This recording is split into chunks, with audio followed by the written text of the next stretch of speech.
Urtero bezala, udazkenarekin datorren urteko aurrekontuak lantzea dugu Lazkaoko udalean eskuartean une honetan.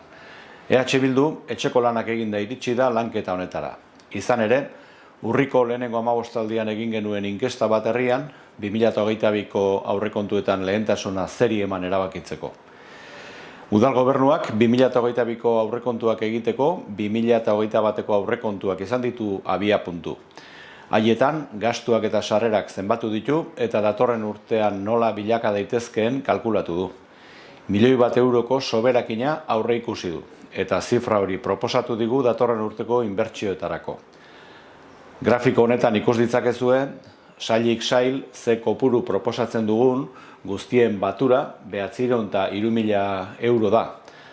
Horri ordea, sail horietan 2021ko aurrekontuan jarritako kopuruak kendu behar zaio. €266.100 Eta emaitza, €636.900 da. Hori da, Bilduk udal gobernuari egin dion lehen proposamena. 3 aste badira, aurrekontuetarako gure proposamenak mahai gainean jarri genituela. Idatziz eta azalpen guztiak eman da.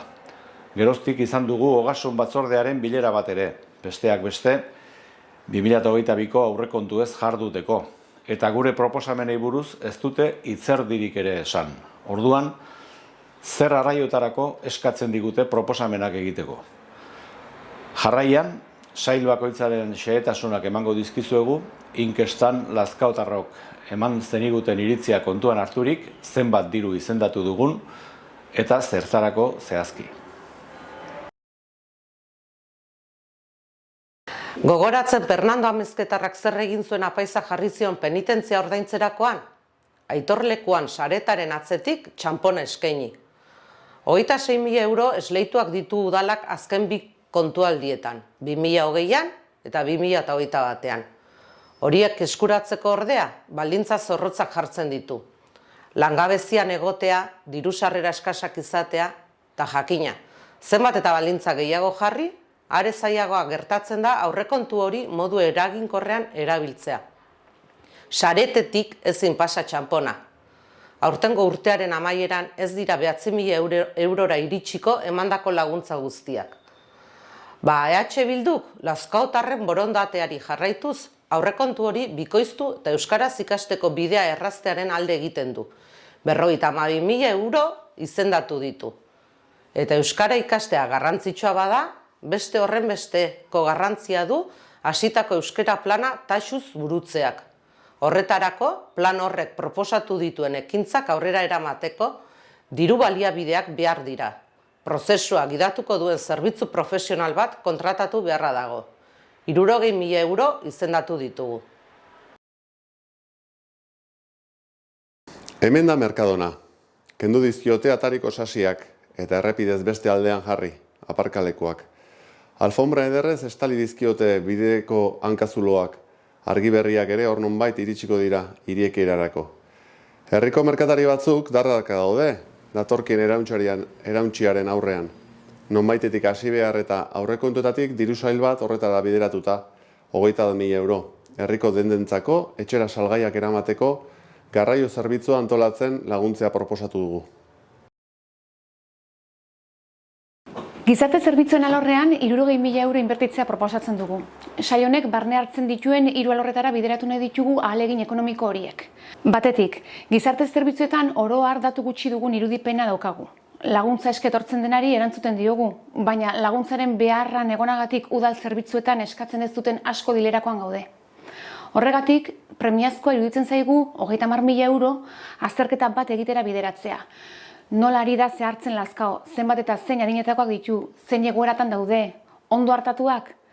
Zer aurreikuspen dugu etorkizunerako, nahikoa izango alda egun dugun gizarte zerbitzuarekin? Bigarren alorra, etorkinei gure herrira harrera egokia egiteko plan bat egitea beharrezkoa ikusten dugu. Badira oso plan txukunak han eta hemen eginak. Lazkaorako ere baliabideak izendatuz gero, €30.000, egingo dugu. Etorkinak gure herrian eroso sentitzen nahi dugu, gu haiekin eroso egotea. Eta horretarako, haiek gure gandik zer espero duten eta guk haiei zer eskatzen diegun jaso beharko luke plan horrek. Azkenik, Beste, 30.000 euro bideratu nahi ditugu berdintasun plana osatu eta egikaritzera. Gizonen eta emakumeen arteko berdintasuna ez dugu pixkanaka urratsak egiten joateko eginkizuna bezala ikusten. Guretzat, berdintasuna justizia kontua da, beraz, premia handi.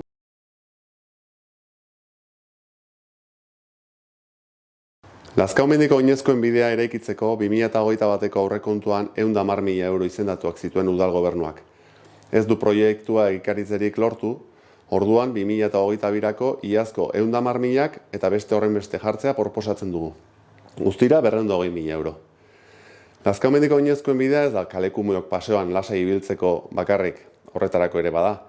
Gaur egungo errepidean oinez ibiltzea oso baita arriskutsua. Azpiegitura horren eraikuntza, ura, estolderia, telefonoa, zuntza, argindarra, dena txukun bideratzeko erabiltzea proposatu duzuen EH Bilduk. Lazkautar guztiontzat pasealeku bikain batez ezik, pasearritarrentzat ur eta estolderia instalazioak, argindarra eta komunikazioak hobetuko ditugu.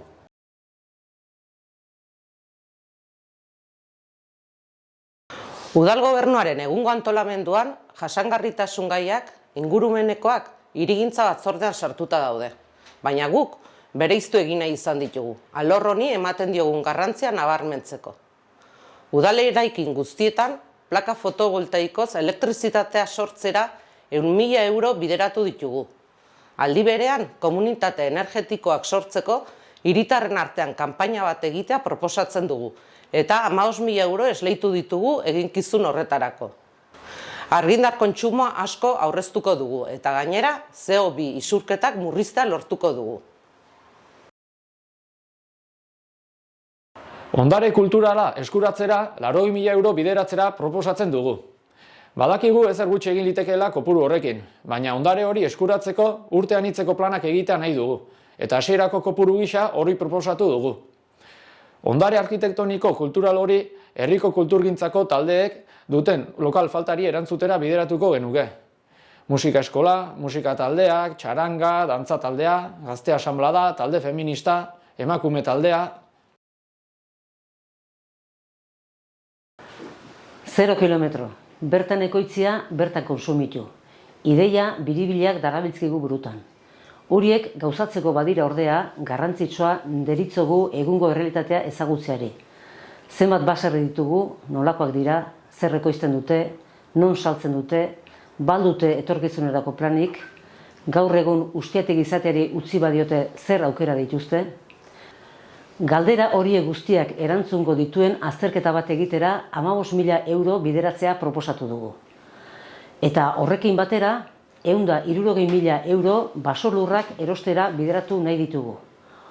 Ondo dago Amazoniari edo Kongori basoak mantentzeko eskatzea, baina jokaera miserablea deritzogu geuk egin nahi ez duguna besteri eskatzeari.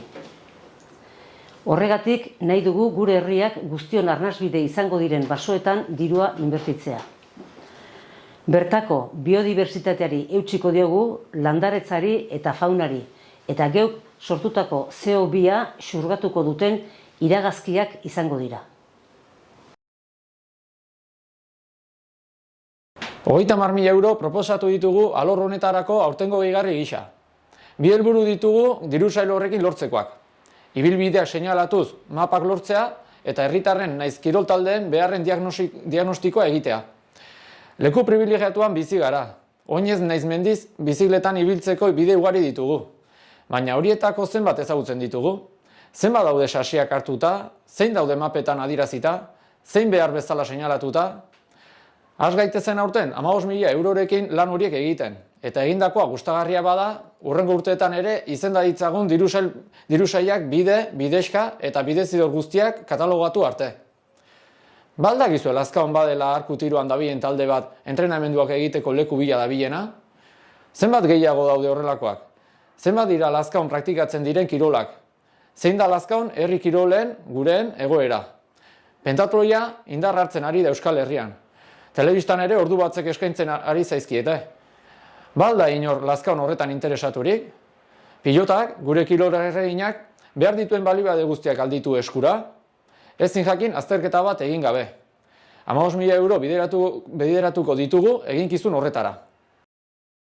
Eta horrelako aurrekontuekin lortuko dugu gure herriko espaloiak eta kaleak seguruagoak, erosoagoak eta gustagarriagoak izatea, eta batez ere lortuko dugu Lazkao feministagoa, ekologistagoa, euskaldunagoa, berdinagoa, justiziazkoagoa, hitz batean zoriontsuagoa izatea.